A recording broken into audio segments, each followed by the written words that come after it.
which way to go on this. This way? Okay, I'm live. So today is Tuesday, February 24th, 2026 at 9:35 p.m.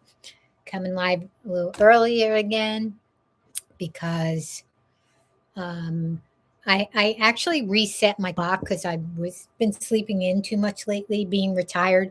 I'm used to being active. I was going to school, going to work on campus, and then I had to make this move. And so I've been kind of not working and not going to school. I mean, I graduated. I was seeking another degree, so I'll pick that back up. But I'm trying to get back in the game of everything. It was a rough 2025, 2024, 2023. Geez, that's a long time. But anyway, so I'm here to read chapters 6 and 7 of the narrative of the life of Frederick Douglass as an American slave. Uh, no intention. I mean, most people might be watching State of the Union. I don't know why they would want to listen to a felon just lie his big fat ass off.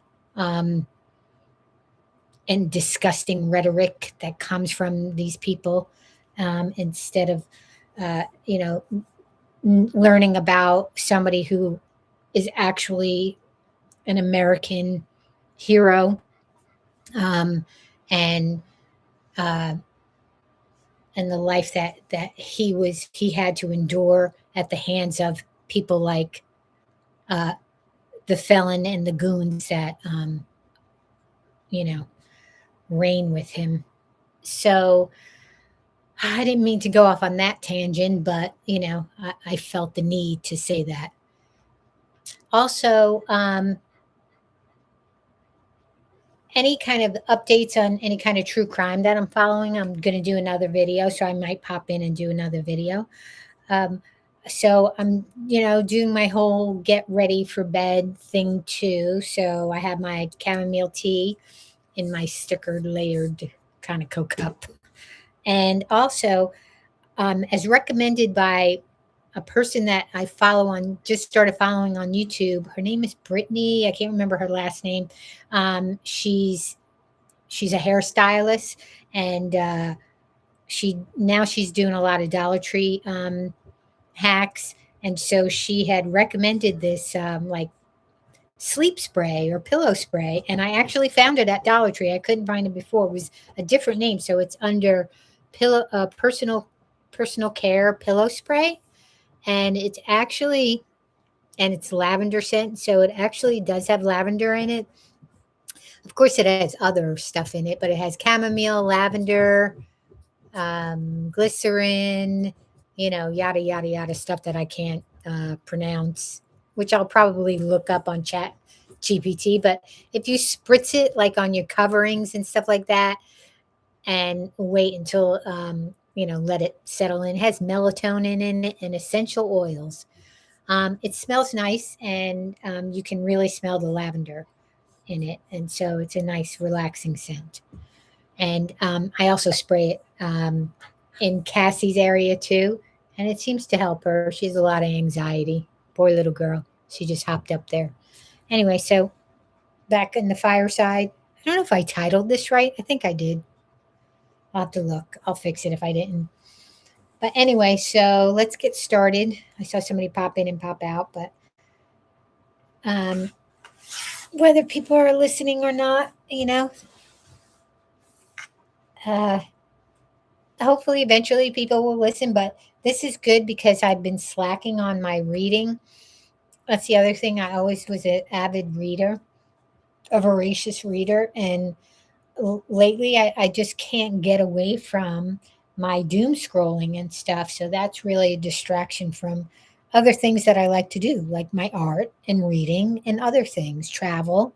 And I just find myself, uh, I don't know if I mean, I guess it's doom scrolling, but I have a variety of, uh, topics that I that I view on YouTube. So yeah, that's the other thing. I was going to do my what's in my YouTube feed, but now I'm digressing. How long have I been yabbering? 5 minutes. That's long enough. All right, let's get started.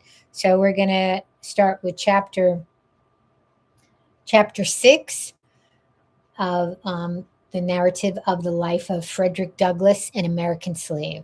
And trigger warning: this is about his life as a slave and what he witnessed as a young boy as a slave. Horrific. Deep breath. And we got our little Himalayan salt lamp here to, you know, and the fire, faux fire. Ready?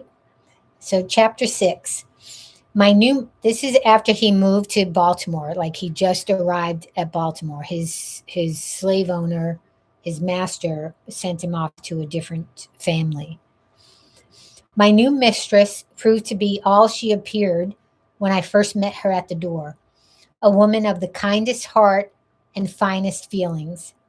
She had never had a slave under her control previously to myself, and prior to her marriage, she had been dependent upon her own industry for a living. She was by trade a weaver, and by constant application to her business, she had been in a good degree preserved from the blighting and dehumanizing effects of slavery. I was utterly astonished at her goodness. I scarcely knew how to behave towards her.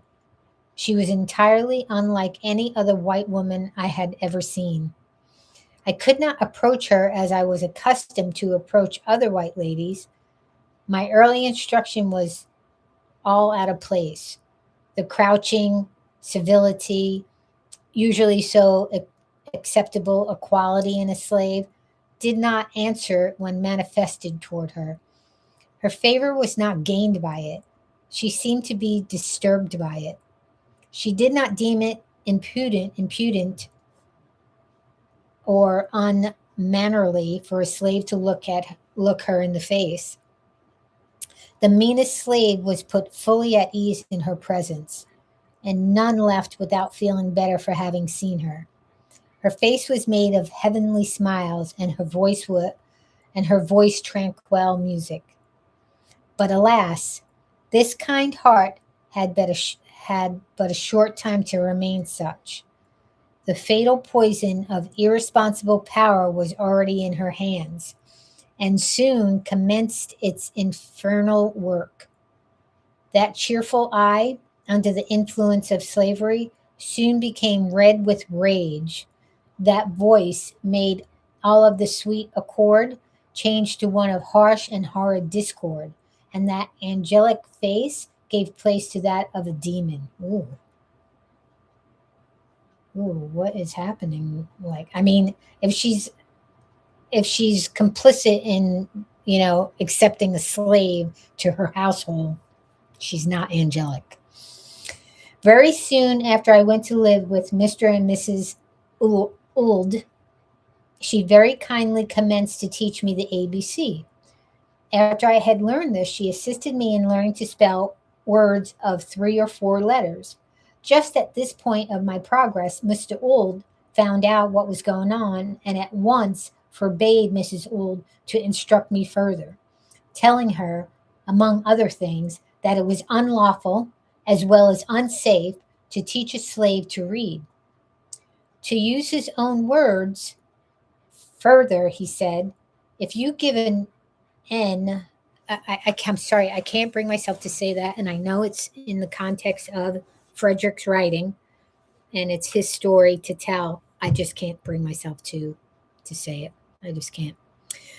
If you give an N an inch, he will take an, so usually it's a mile, but this is taken L. I have no idea what, like I said, written in the written in 1846, taken place in probably 25 years before that.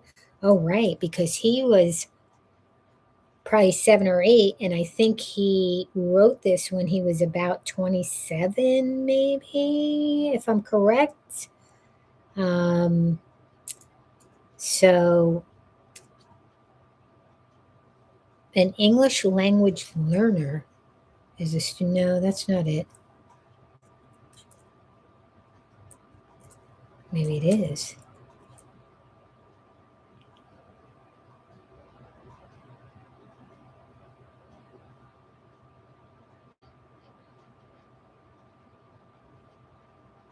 Hmm.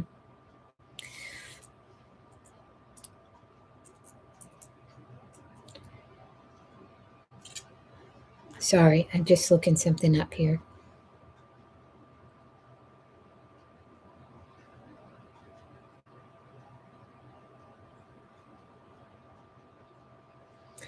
Right. So it was in 1826, around that time, that he wrote this narrative, because he was like 27 ish, and then he was around 7. Like, they have a date of birth, 1818, but of course, they probably just deduced that because he did not have, slaves do not have birth certificates. So where was I at? It would make him unhappy. He would take an L. So it's not even in the dictionary. I mean, online dictionary. So what comes up is English language learner, but that's not it. An N should know nothing. If for you who popped in, I'm not going to use the N word. I know it's something that Frederick wrote, and it's his words explaining and describing what happened to him. I just can't bring myself to say it. Learning would an N should know nothing but to obey his master, to do as he is told to do. Learning will spoil the best N in the world. It just makes me physically ill. Now, said he, if you teach that N, speaking of myself, how to read, there would be no keeping him. It would forever unfit him to be a slave. He would at once become unmanageable. Who does that sound like? Who does that sound like? Doesn't that sound like somebody who loves the uneducated?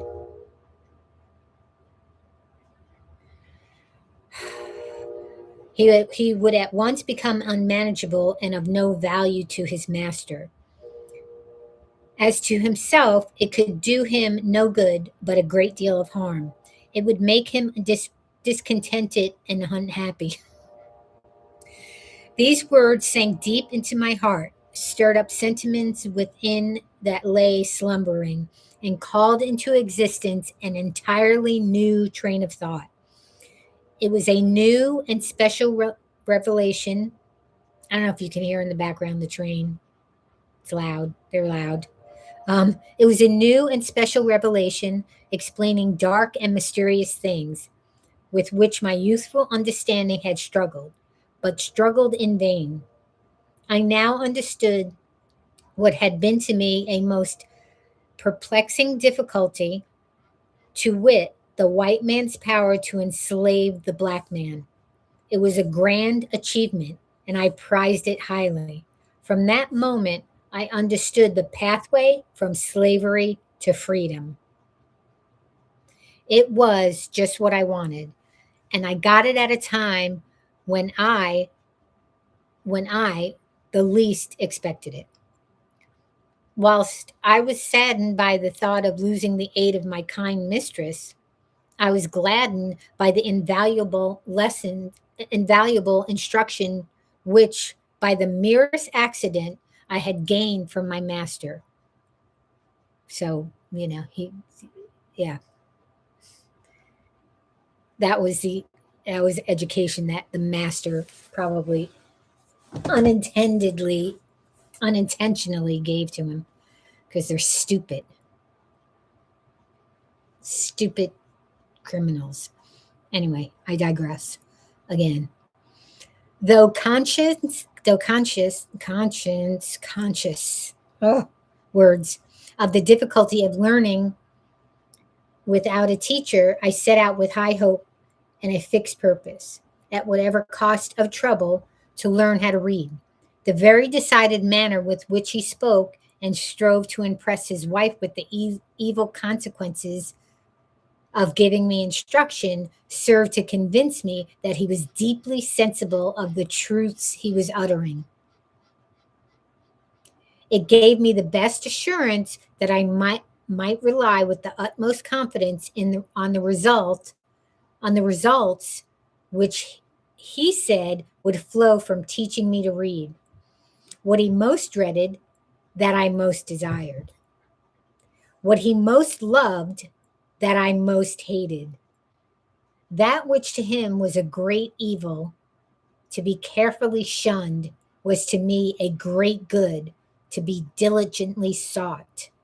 And the argument which he so warmly urged against my learning to read only served to inspire me with a desire and determination to learn.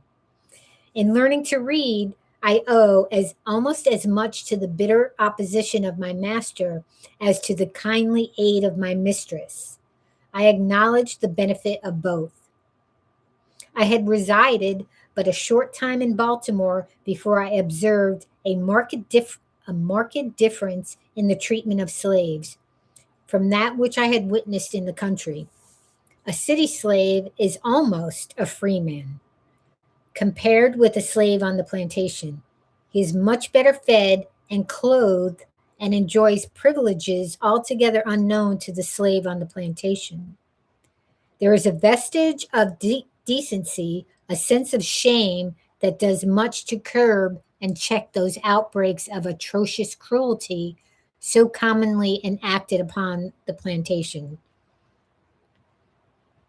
He is a desperate slaveholder who will shock the humanity of his non holding neighbors with the cries of his lacerated slave.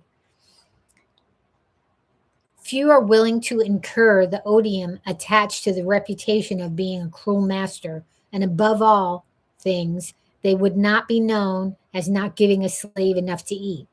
So it's all about, the appearances. Every city slaveholder is anxious to have it known of him that he feeds his slaves well, and it is due to them to say that most of them do give their slaves enough to eat. There are, however, some painful exceptions to this rule. Directly opposite to us on Philpott Street lived Mr. Thomas Hamilton. He owned two slaves. Their names were Henrietta and Mary. Henrietta was about 22 years of age. Mary was about 14. And of all the mangled and emaciated creatures I have ever looked upon, those two were the most so. His heart must be harder than stone that could look upon these unmoved. The head, neck, and shoulders of Mary would literally cut to pieces. Oh, I have frequently felt her head and found it nearly covered with festering sores caused by the lash of her cruel mistress. I do not know that her master ever whipped her, but I have been an eyewitness to the cruelty of Mrs. Hamilton. I'm telling you, women, and I could say that because I'm a woman. There's a deep,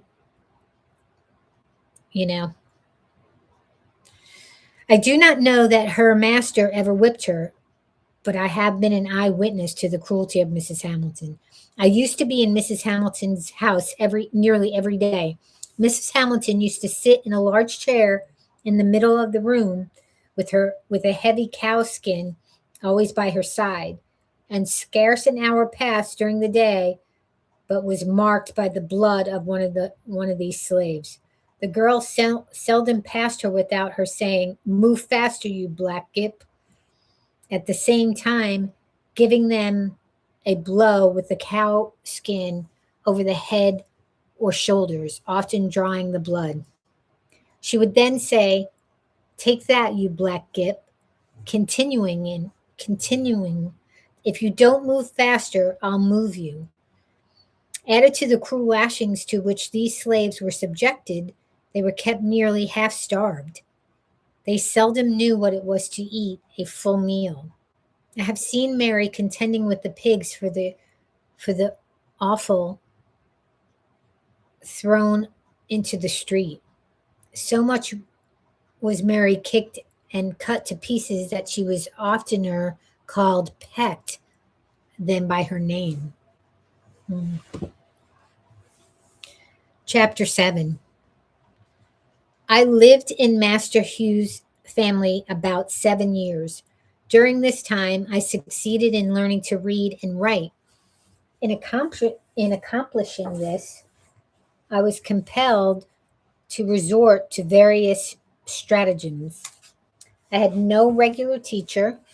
My mistress, who had kindly commenced to instruct me, had, in compliance with the advice and direction of her husband, not only to cease to instruct, but had set her face against my being instructed by anyone else.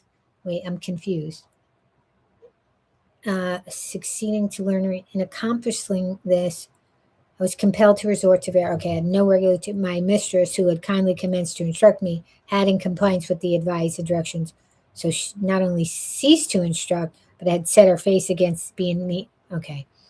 It is due, however, to my mistress to say of her that she did not adopt this course of treatment immediately. She at first lacked the depravity indispensable to shutting me up in mental darkness. It was at least necessary for her to have some training in the exercise of irresponsible power to make her equal to the task of treating me as though I was a brute. My mistress was, as I have said, a kind and tender-hearted woman. And then the simplicity of her soul, she commenced, when I first went to live with her, to treat me as she supposed one human being ought to treat another. In entering upon the duties of a slaveholder, she did not seem to perceive that I sustained to her the relation of a mere chattel, and that for her to treat me as a human being was not only wrong, but dangerously so. Slavery proved as injurious to her as it did to me. When I went there, she was a pious, warm, and tender-hearted woman. There was no sorrow or suffering for which she had not a tear. She had bread for the hungry, clothes for the naked, and comfort for every mourner that came within her reach. Slavery proved its ability to divest her of these heavenly qualities. Under its influence, the tender heart became stone, and the lamb-like disposition gave way to one of tiger-like fierceness. Oof. The first step in her downward course was in her ceasing to instruct me. She now commenced to practice her husband's precepts. She finally became even more violent in her opposition than her husband himself. Told you, women. Oof. But you know what? It's quite possible, and I'm not excusing her whatsoever, that she was being abused by her husband. It's quite possible. And she was sheltered growing up, maybe, and then who knows? Or she always had it in her. It's just had to be plucked out. Um, yeah, more violent in her opposition than her husband herself. She was not satisfied with simply doing as well as he had commanded. She seemed anxious to do better. Nothing seemed to make her more angry than to see me with a newspaper. She seemed to think that here lay the danger. I have had her rush at me with the face made all up of fury and snatch from me a newspaper in a manner that fully revealed her apprehension. She was an apt woman, and a little experience soon demonstrated to her satisfaction that education and slavery were incompatible with each other. From this time, I was most narrowly watched. If I was in a separate room any considerable length of time, I was sure to be suspected of having a book and was at once called to give an account of myself. All this, however, was too late. The first step had been taken. Mistress, in teaching me the alphabet, had given me the inch, and no precaution could prevent me from taking the eel. So it must be mean the mile. ELL. I'll have to look it up at another time. The plan which I adopted and the one by which I was most successful was that of making friends of all the little white boys whom I met in the street. As many of these as I could, I converted into teachers. With their kindly aid, obtained at different times and in different places, in other words, before they got contaminated, I finally succeeded in learning to read. When I was sent of errands, I always took my book with me, and by going one part of my errand quickly, I found time to get a lesson in before my return. I used I used to also carry bread with me, enough of which was always in the house, and to which I was always welcome. For I was much better off in this regard than many of the poor white children in our neighborhood. Mm. This bread I used to bestow upon the hungry little urchins, who, in return, would give me that more valuable bread of knowledge. I'm strongly tempted to give the names of two or three of those little boys as a testimonial of the gratitude and affection I bear them, but prudence forbids. Not that it would injure me, but it might embarrass them. For it is almost an unpardonable offense to teach slaves to read in this Christian country. It is enough to say of the dear little fellows that they lived on Philpott Street, very near Durgan and Bailey's shipyard. I used to talk this matter of slavery over with them. I would sometimes say to them, I wish I could be as free as they would be when they got to be men.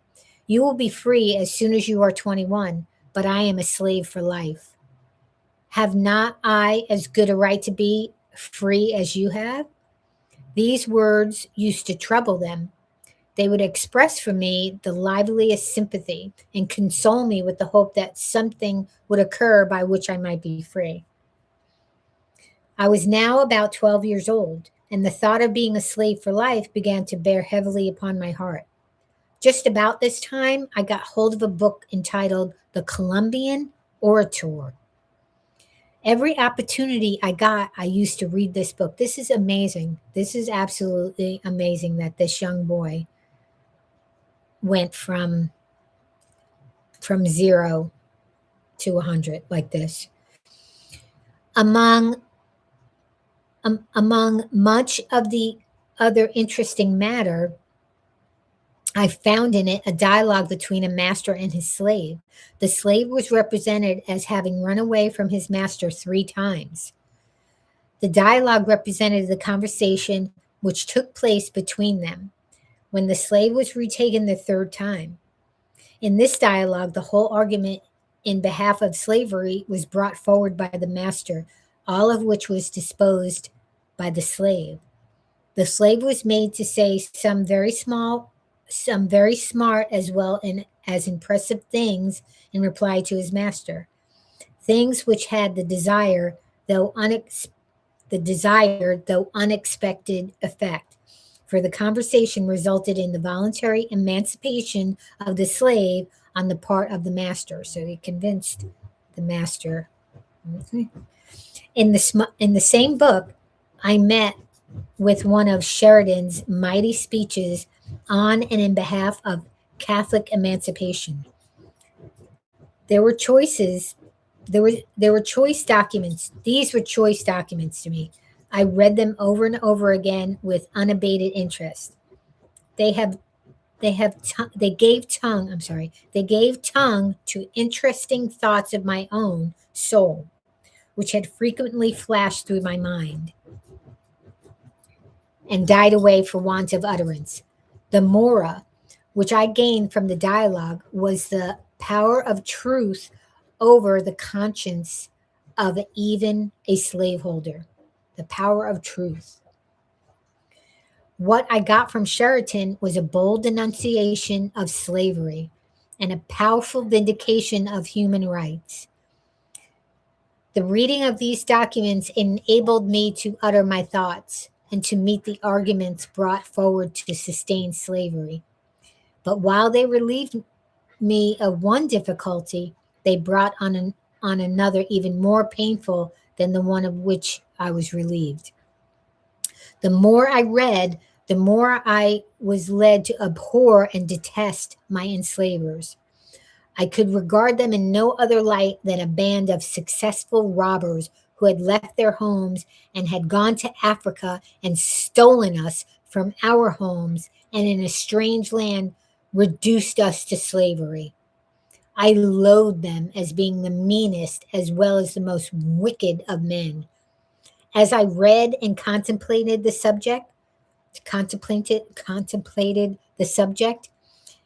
behold, that very discontentment which Master Hugh had predicted would follow my learning to read had already come to torment and sting my soul to unutterable anguish. As I writhed under it, I would at times feel that learning to read had been a curse rather than a blessing. It had given me a view of my wretched condition without the remedy. It opened my eyes to the horrible pit, but to no ladder upon which to get out. In moments of agony, I envied my fellow slaves for their stupidity. I, I have often wished myself a beast. I preferred the condition of the meanest reptile to my own. Anything, no matter what, to get rid of thinking. It was this everlasting thinking of my condition that tormented me. There was no getting rid of it. It was pressed upon me by every object within sight or hearing, animate or inanimate. The silver trump of freedom. God. Ugh, that name. The silver trump of, and that word, of freedom, and had roused my soul to eternal wakefulness. Freedom now appeared to disappear, no more forever. It was heard in every sound, seen in everything. It was ever present to torment me with a sense of my wretched condition. I saw nothing without seeing it. I heard nothing without hearing it. I felt nothing without feeling it. It looked from every star. It smiled in every calm, breathed in every wind, breath in. It looked from every star. It smiled in every calm breath, in every wind, and moved in every storm. I often found myself regretting my own existence and wishing myself dead. But for the hope of being free, I have no doubt but that I should have killed myself or done something for which I should have been killed. While in this state of mind, I was eager to hear everyone speak of slavery. I was a ready listener. Every little while, I could hear something about the abolitionist. It was some time before I found what the word meant. It was always used in such connections as to make it an interesting word to me. If a slave ran away and succeeded in getting clear, or if a slave killed his master, set fire to a barn, or did anything very wrong in the mind of a slaveholder, it was spoken of as the fruit of abolition. Hearing the word in this connection very often, I set about learning what it meant. The dictionary afforded me little or no help. I found it was the act of abolishing, but then I did not know what was to be abolished. Here I was perplexed. I did not dare to ask anyone about its meaning, for I was satisfied that it was something they wanted me to know very little about. After a patient waiting, I got some of our city papers containing an account of the number of petitions from the North praying for the abolition of slavery in the District of Columbia and of the slave trade between the states. From this time, I understood the words abolition and abolitionist, and always drew near when that word was spoken, expecting to hear something of importance to myself and fellow slaves. The light broke in upon me by degrees. I went one day down on the wharf of Mrs. Waters, and seeing two Irishmen unloading a of stone scow of stone, I went unasked and helped them. When we had finished, one of them came to me and asked me if I was a slave. I told him I was. He asked, are ye a slave for life? I told him that I was. The good Irishman seemed to be deeply affected by that statement. He said to the other that it was a pity so fine a little fellow as myself should be a slave for life. He said it was a shame to hold me. They both advised me to run away to the north, that I should find friends there, and that I should be free. I pretended not to be interested in what they said and treated them as if I did not understand them, for I feared they might be treacherous, because, yeah, there was trickery. White men have been known to encourage slaves to escape and then to get the reward, catch them, and return them for their masters to their masters. I was afraid that these seemingly good men might use me so, but I nevertheless remembered their advice, and from that time I resolved to run away. I looked forward to a time at which it would be safe for me to escape. I was too young to think of doing so immediately. Besides, I wished to learn how to write, as I might have occasion to write my own past. I consoled myself with the hope that I should one day find a good chance. Meanwhile, I would learn to write. Yeah, speaking of Irishmen, because I know I spoke of the indentured servants, and they were given parcels of land, and they may have become overseers or slave owners themselves. But there were good Irishmen that were, um, they had their own colonization of their own country. But none as bad as the Africans. They weren't. Well, they were kidnapped, but that's a story for another time. The idea as to how I might learn to write was suggested to me by being in Durgan and Bailey's shipyard, and frequently seeing the ship's carpenters, after hewing and getting a piece of timber ready for use, write on the timber the name of that part of the ship for which it was intended.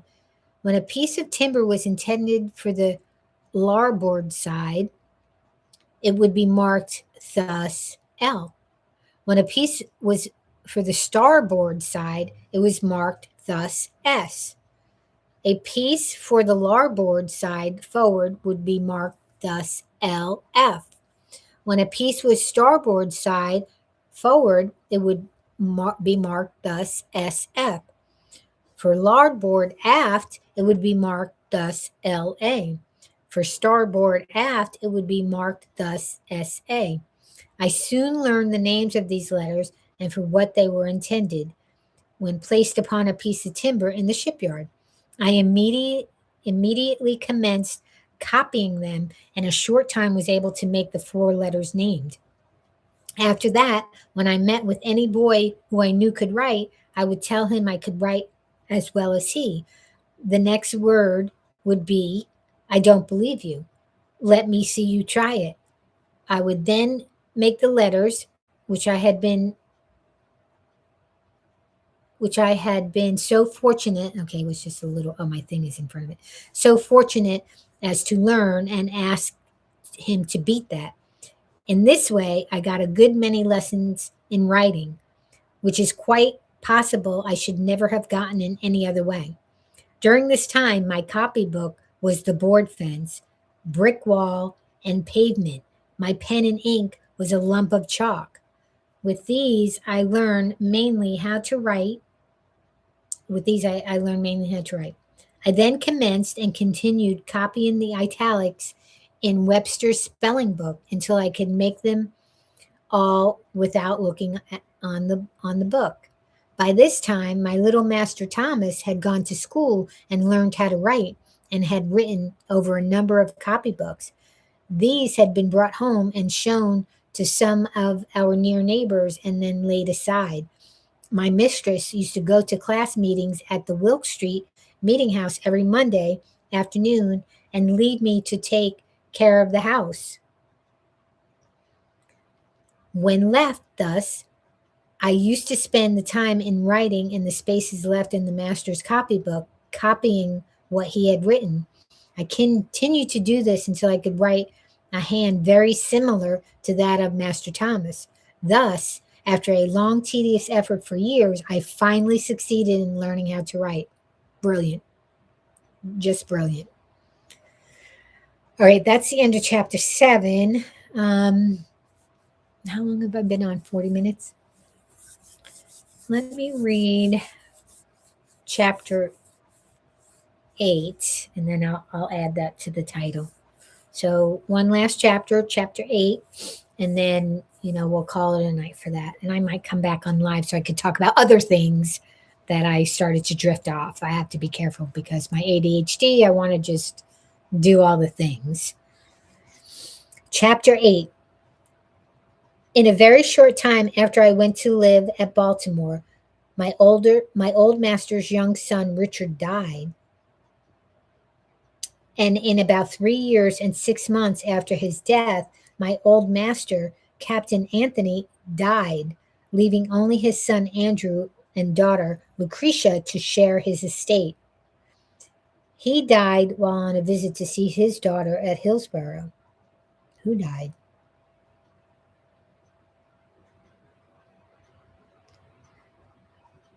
Cut off thus unexpectedly, he left no will. Oh, okay, I got it. That's how he died. Captain Anthony died, leaving only his son Andrew and his daughter Lucretia to share his estate. He died while on a visit to see his daughter at Hillsborough. Cut off thus unexpectedly, he left no will as to the disposal of his property. It was therefore necessary to have a valuation of the property, that it might be equally divided between Mrs. Lucretia and Master Andrew. I thought in those days it just went straight to the mail, to the males, and then if it was a daughter, her husband. I was immediately sent for to be valued with the other property. Ugh. Here again, my feelings rose up in detestation of slavery. I had now a new conception of my degraded condition. Prior to this, I had become, if not insensible to my lot, at least partly so. I left Baltimore with a young heart overborne with sadness and a soul full of apprehension. I took passage with Captain Rowe in the schooner Wildcat, and after a sail of about 24 hours, I found myself near the place of my birth. I had now been absent from it almost, if not quite, 5 years. I, however, remembered the place very well. I was only about 5 years old when I left it to go and live with my old master on Colonel Lloyd's plantation, so that I was now between 10 and 11 years old. We were all ranked together at the valuation. Men and women, old and young, married and single, were ranked with horses, sheep, and swine. Ugh. There were horses and men, cattle and women, pigs and children, all holding the same rank in the scale of being, and were all subjected to the same narrow examination. Silvery headed age and sprightly youth, maids and matrons had to undergo the same indelicate inspection. At this moment, I saw more clearly than ever the brutalizing effects of slavery upon both slave and slaveholder. After the valuation, then came the division. I have no language to express the high excitement and deep anxiety which were felt among us poor slaves during this time. Our fate for life was now to be decided. We had no more voice in that decision than the brutes among whom we were ranked. A single word from the white man was enough. Against all our wishes, prayers, and entreaties, to sunder forever the dearest friends, dearest kindred, and strongest ties known to human beings. In addition to the pain of separation, there was the horrid dread of falling into the hands of Master Andrew. He was known to all of us as being a most cruel wretch, a common drunkard who had, by his reckless mismanagement and proflig. Oh my God, I can't even say that word. I know what it is. I know what it is. I'm looking at it. I'm looking at it. I'm looking at it, and come on. Come on.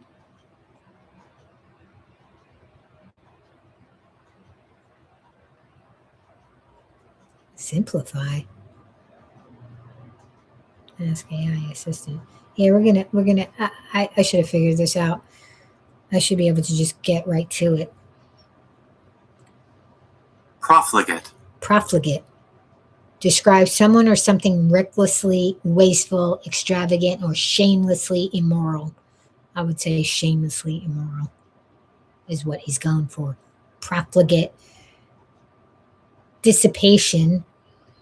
Already wasted, well, okay, then wasteful. Already wasted a large portion of his father's property. We all felt that he might as well be sold at once. We all felt that we might as well be sold at once to the Georgia traders, oof, as to pass into his hands, for we knew that would be our inevitable condition, a condition held by us all in the utmost horror and dread. I suffered more anxiety than most of my fellow slaves. I had known what it was to be kindly treated. They had known nothing of the kind. They had seen little or nothing of the world. They were in very they were in very deed they were in very deed men and women of sorrow and acquainted with grief. Their backs had been made familiar with the body lash, so they had become callous. Mine was yet tender. For a while at Baltimore I got few whippings. Few slaves could boast of a kinder master and mistress than myself.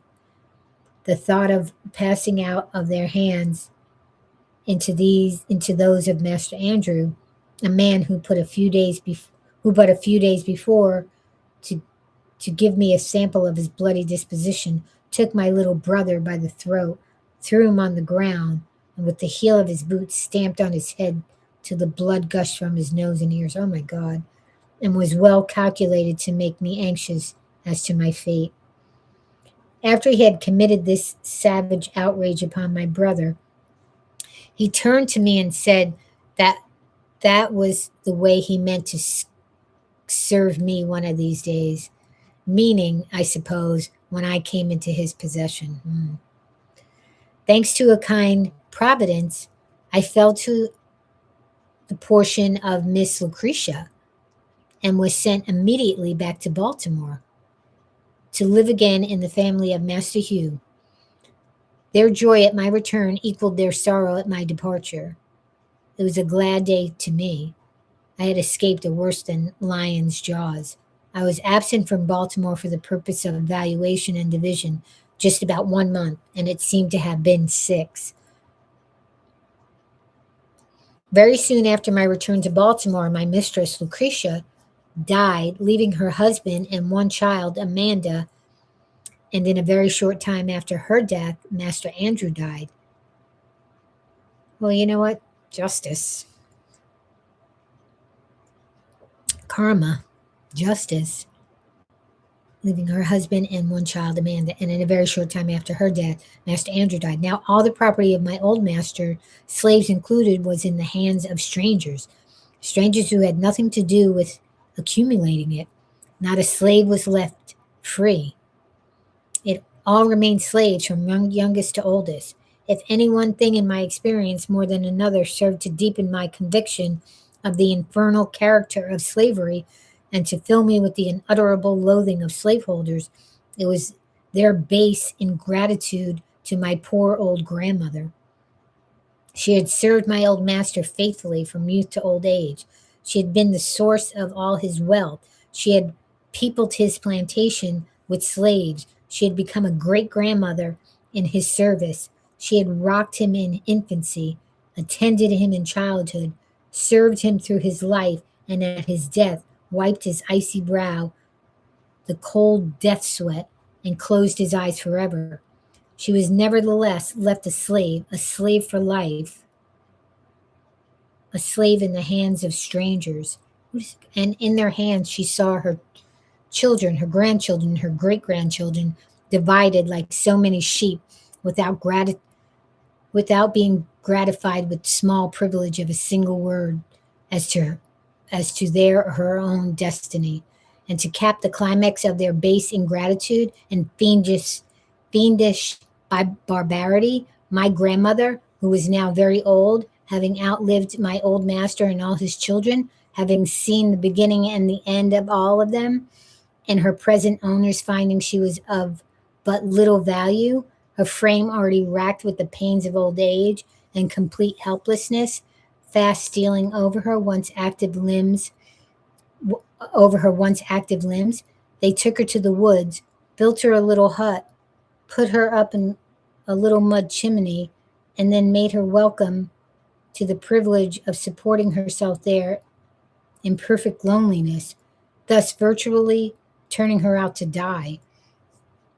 If my poor old grandmother now lives, she lives to suffer in utter loneliness.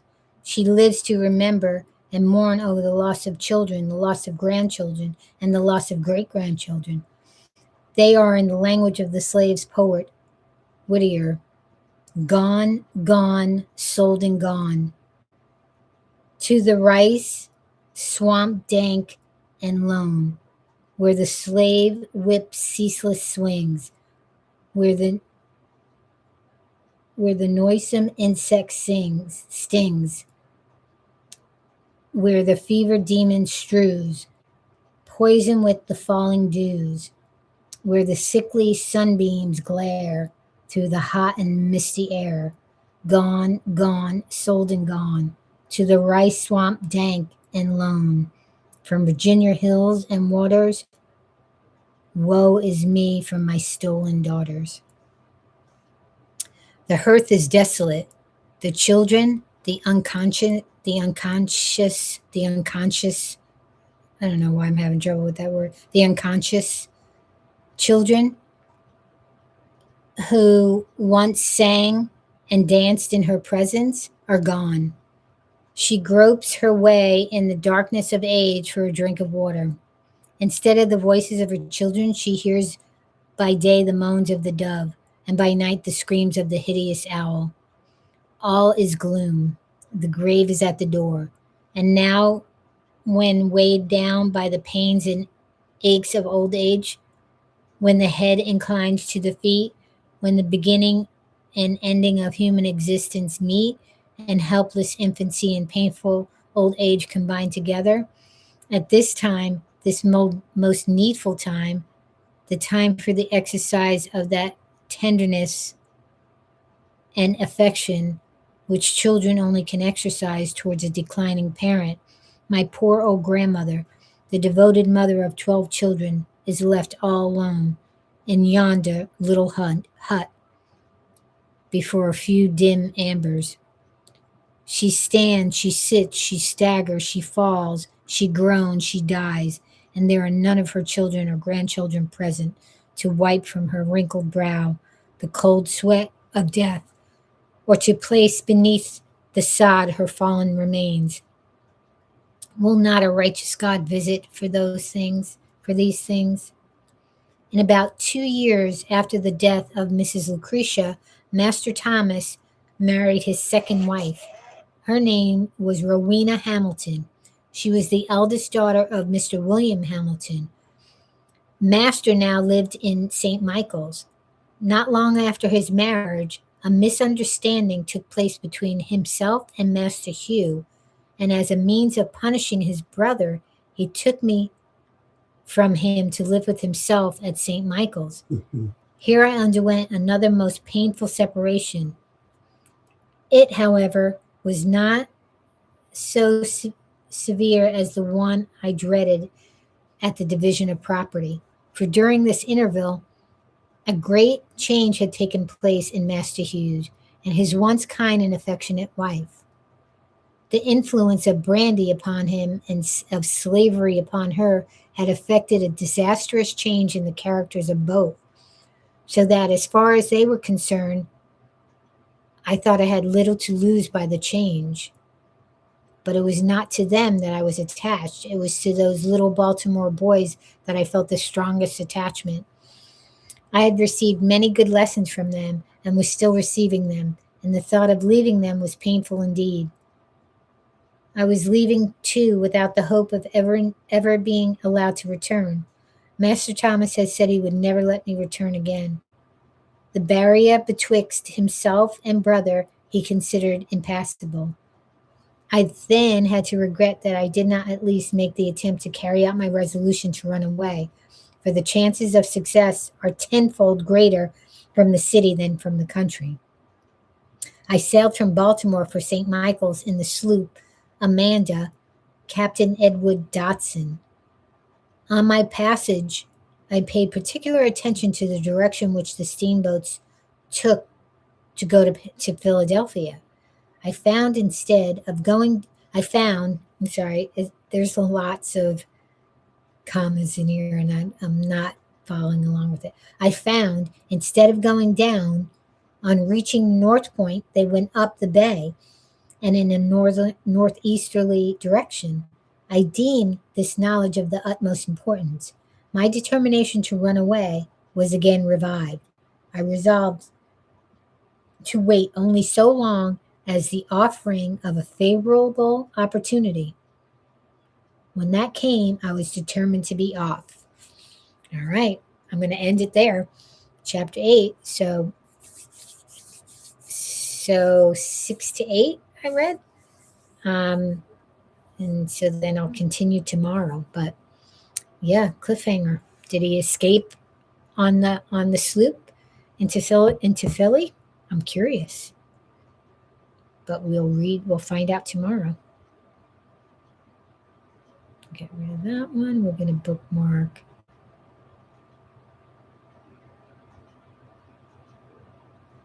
Oh.